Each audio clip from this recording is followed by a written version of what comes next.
What's going on, guys? Nutsack here, and today we're making a new type of video.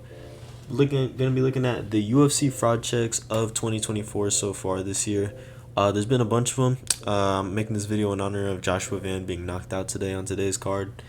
And yeah, without further ado, I do want to let y'all know that this is not gonna be all of them. It's just the ones I could think of off the top of my head. But yeah, without further ado, let's get into it. Starting with the first one, we got none other than Benoit Saint-Denis. Now, I don't think he performed as bad as a lot of people do think he did. I think he performed really well in the first round. It's just in the second round, he looked completely gassed and his striking defense looked terrible. It was because of the staph infection, I do believe. Maybe the fight would have gone a little bit different besides the staph infection, but I don't understand how you can have the biggest opportunity in your life and then go into that fight not 100%. I think that's just really stupid, and I think he did make a mistake by doing that because it was almost a guaranteed loss. He had a terrible case of it. But, yeah, nonetheless, he went into that fight. A lot of people picked Benoit to win. Dustin ended up knocking him out. But yeah, like I said, it's not that bad a performance. I do think Benoit will bounce back. He's booked right now on the main event of the Paris fight night to fight Renato Moicano, and I do think Benoit will win, but we gotta see. But moving on to the next fight, we got another one. This one literally just happened earlier today. Joshua Van being fraud checked by Charles Johnson. I picked Joshua Van to win, but Charles Johnson is a pretty big flyweight, and Josh Van is a small flyweight, low-key. Charles Johnson, after competitive 2 first rounds, went out in the third round and just didn't respect the power at all. Just bulldozed, rushed at him at full speed, clipped him with the right on the top of the head, rushed in, hit him with a nasty uppercut, knocked him down, hit him with a couple shots. Fight was over. Joshua Van was gonna be thought to be like a pretty good prospect in the flyweight division. But yeah, he did get knocked out today, which sucks, but it is what it is. Moving on to the next fight, my favorite fraud check of the year, Robelis Despaigne, probably the most embarrassing fraud check of the year.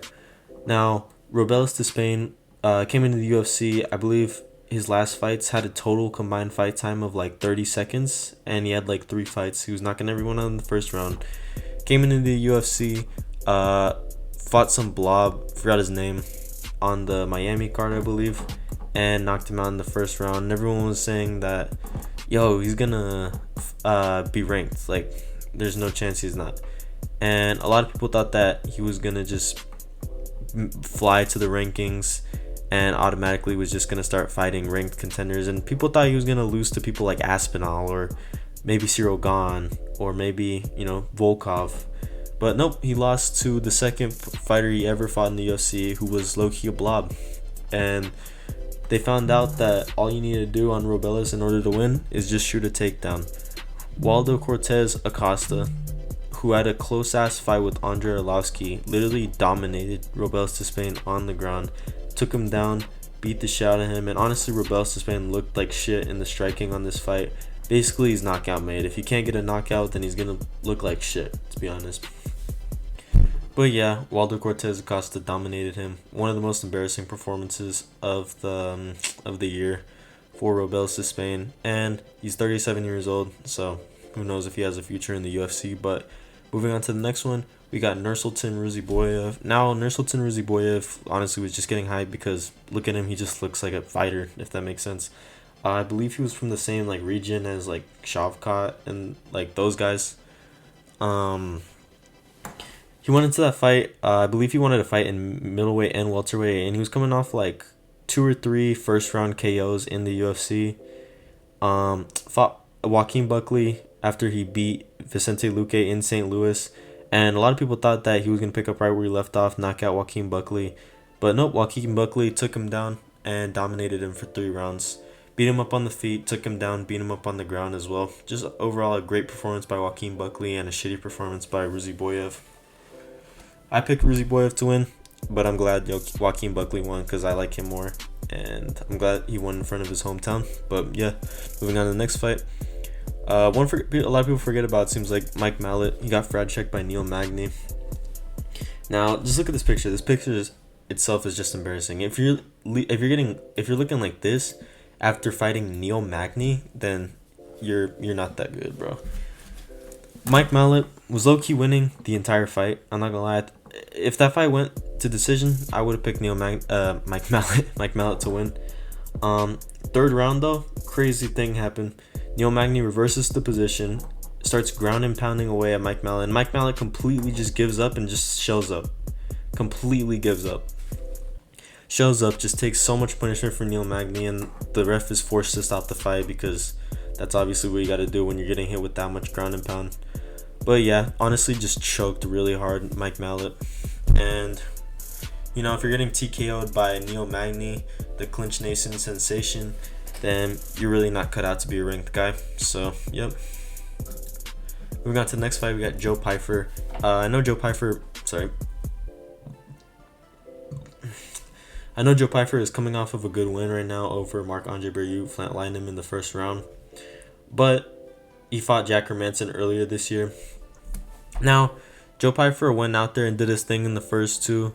Won the first 2 rounds, but then Jack Hermansson started picking it up and won the last 3 rounds pretty easily. You know, just showcased like the vet skill basically. Everyone thought Joe Pyfer was gonna go in there and knock Hermansson out cold, but it just shows that Joe Pyfer is really not cut out to be a top of the rankings type of guy if you can't beat Jack Hermansson basically. So yeah, but maybe he does have a future. Maybe he'll be just like a fun fight type of guy. He did knock out Barriault out cold, but Barriault's not really that good, so you know, but we'll see how he does in the future. Coming up next, we got Jonathan Martinez. Was fraud checked by Jose Aldo, the 2024 version of Jose Aldo, that is. A lot of people went into his fight picking Jonathan Martinez to win. They thought he was a great contender. I didn't. I picked Jose Aldo. I thought Jonathan Martinez was a little overrated, and I was right. Jose Aldo went in there, 30-27. Jonathan Martinez outboxed him, neutralized his kicks in the first 2 rounds, and then the last 3 rounds struck with him for a little bit, then took him down and sealed the win. Great fight IQ from Jose Aldo. Honestly, Jose Aldo just fought a great fight, but Jonathan Martinez's fight IQ did look a little bit drippy in that fight. So who knows if he's actually really going to do that good, and who knows how good Jose Aldo is anymore. He was coming off of retirement and just beat a really good contender. But maybe Jonathan Martinez was a little overhyped is all I'm saying, just because he got a couple leg kick TKOs over some randos and Cub Swanson. But yeah, I do think it was a little overrated, but who knows, maybe Jonathan Martinez will pick it up. Moving on to the next guy, we got Roman Kopylov. Now, I don't think this was that impressive, bad of a loss as people think it was. I think Anthony Hernandez is super underrated, and I think he's a great grappler. And Roman Kopylov just got a decent win against some ex-Glory kickboxer Cesar Almeida.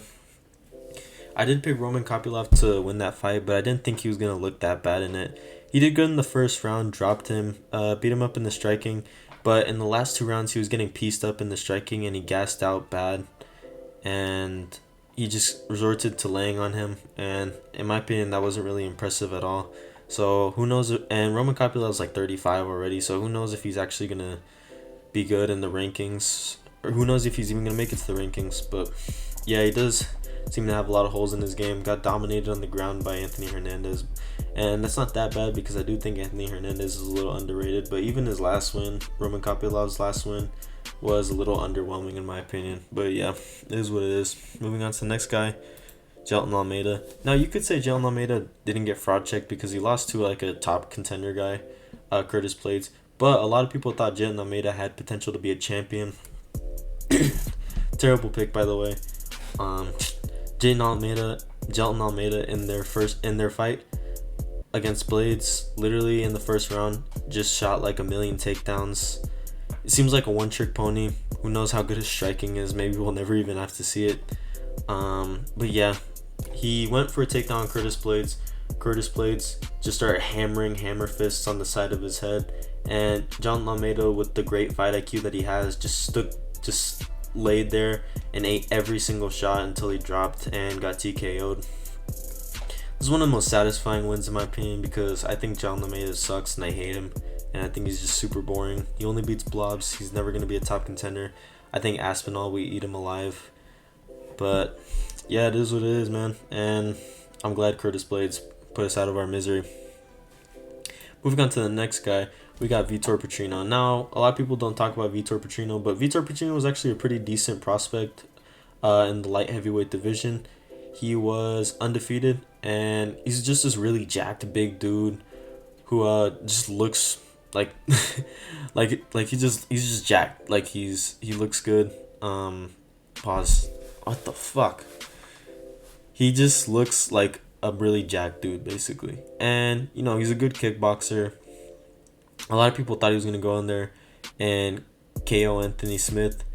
But Vitor Petrino went in that fight with Michael Chandler type fight IQ and decided he was just going to start slugging everything at Anthony Smith. And instead of just playing smart, throwing low kicks, because everyone knows Anthony Smith is allergic to low kicks, he just decided to run in there, try and knock Anthony Smith out. Then he tried to go for a big takedown. Anthony Smith got him in a guillotine and made him tap to a guillotine, which is super embarrassing because you don't really see guillotines in high-level MMA. They don't really work that often, but it did work in this case. And that win did not age well at all because Anthony Smith just got dominated recently by Roman Dolidze, who's mid as hell. But yeah, Vitor Petrino wasn't as good as we thought. Moving on to the last final person, we got the Blob. I didn't want to put him on here because I do love the Blob, but unfortunately he did get fraud checked bad by Rosenstrike. Basically, we just got beat up on the feet for four rounds. Just got dominated. Was just eating every jab that Rosenstrike had to offer, and was just like, you know, trying to win the fight with a smile on his face and with like a menacing grin. Shamil did take him down a couple times, but he literally just laid on him, did nothing with it. And I think Shamil was undefeated going into this fight, and some people were actually picking him to beat Rosenstrike. I didn't, but a lot of people were. And, you know, he had a terrible performance. Fourth round, Mark Goddard stopped it because I believe he couldn't see, and that's that. But that is going to be it for today. That's going to be all the fraud checks that are in this video. Let me know if I forgot any in the comments. Maybe I'll make a part 2, and I will see y'all in the next video. Peace out.